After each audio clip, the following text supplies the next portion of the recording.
Halo sahabat Butuh Sawah Channel, Assalamualaikum warahmatullahi wabarakatuh. Selamat datang kembali di channel YouTube ini. Pada pagi hari ini kembali kami hadir tentunya untuk memberikan informasi seputar kegiatan budidaya tanaman asollah.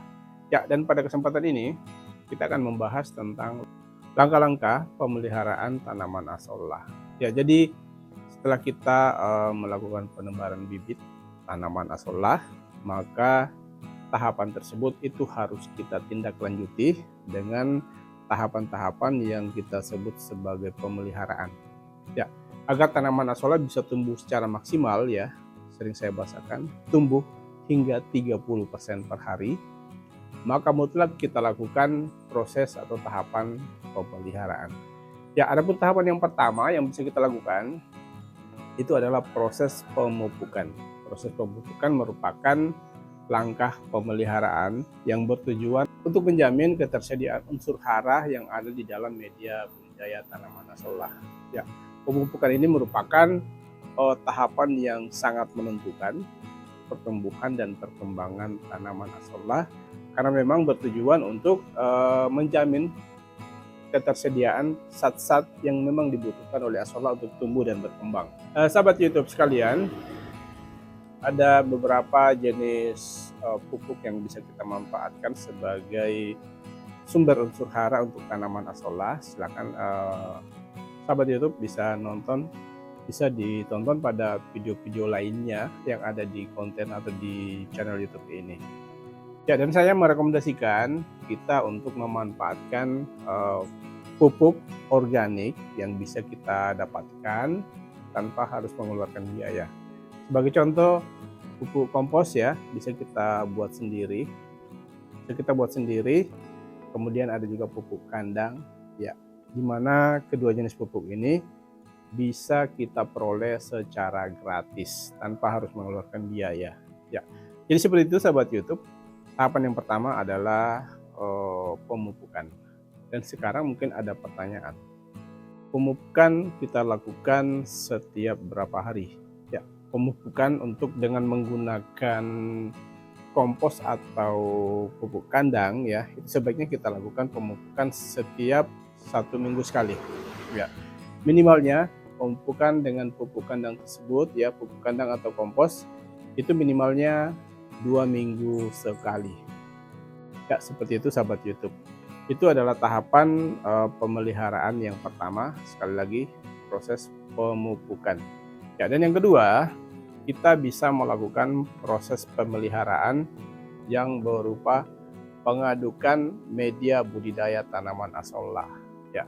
Jadi tanaman asollah itu harus kita aduk setiap saat ya. Idealnya kita lakukan pengadukan setiap hari. Tujuannya adalah untuk menjamin bahwa seluruh unsur hara yang ada di media budidaya tanaman asollah yang ada di dalam air itu bisa menyebar secara merata ke seluruh kolom air yang menjadi media budidaya tanaman asollah. Tidak terkecuali ya, unsur hara itu bisa menjangkau permukaan air yang menjadi media budidaya tanaman asollah. Sebagaimana kita paham bahwa akar tanaman asollah itu sangat pendek sehingga tentunya tidak mampu menjangkau unsur hara yang berada di dasar daripada kolam asollah. Jadi hal ini yang menyebabkan bahwa kita harus melakukan proses pengadukan media budidaya tanaman asollah itu rutin setiap hari. Tentunya untuk menghasilkan asollah dengan pertumbuhan yang maksimal. Bisa tumbuh hingga 30% per hari. Seperti itu sahabat YouTube. Ya, dan selanjutnya tahapan pemeliharaan yang harus kita lakukan tentunya adalah melakukan proses pengontrolan ketinggian air. Ya, ketinggian air kolam itu harus kita kontrol setiap saat karena tentunya setiap saat itu bisa terjadi proses penguapan. Ya, air kolam asollah itu menguap tentunya karena pengaruh pancaran cahaya matahari. Ya, dan tentunya terutama itu kita lakukan pada saat musim kemarau. Ya, sering saya informasikan pada video-video sebelumnya bahwa ketinggian air kolam asollah atau kedalaman kolam asollah ya, kedalaman air kolam asollah itu minimalnya 30 cm. 30 cm, karena ketika ketinggian air berkurang itu tentunya akan menyebabkan suhu air yang berada di kolam asolla itu bisa menjadi naik, dan tentunya sangat berpengaruh pada pertumbuhan tanaman asolla, bisa mengganggu pertumbuhan daripada tanaman asolla itu sendiri. Ya, jadi itu faktor air, sahabat YouTube sekalian.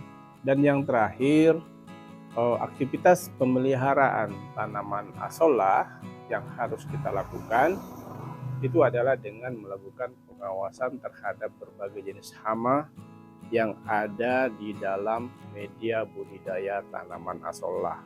Ya, banyak jenis hama yang kita harus waspadai di sini ya, termasuk ulat ya, ulat bulu misalnya, itu sangat kuat sekali memakan tanaman asolla. Kemudian yang kedua itu adalah katak ya.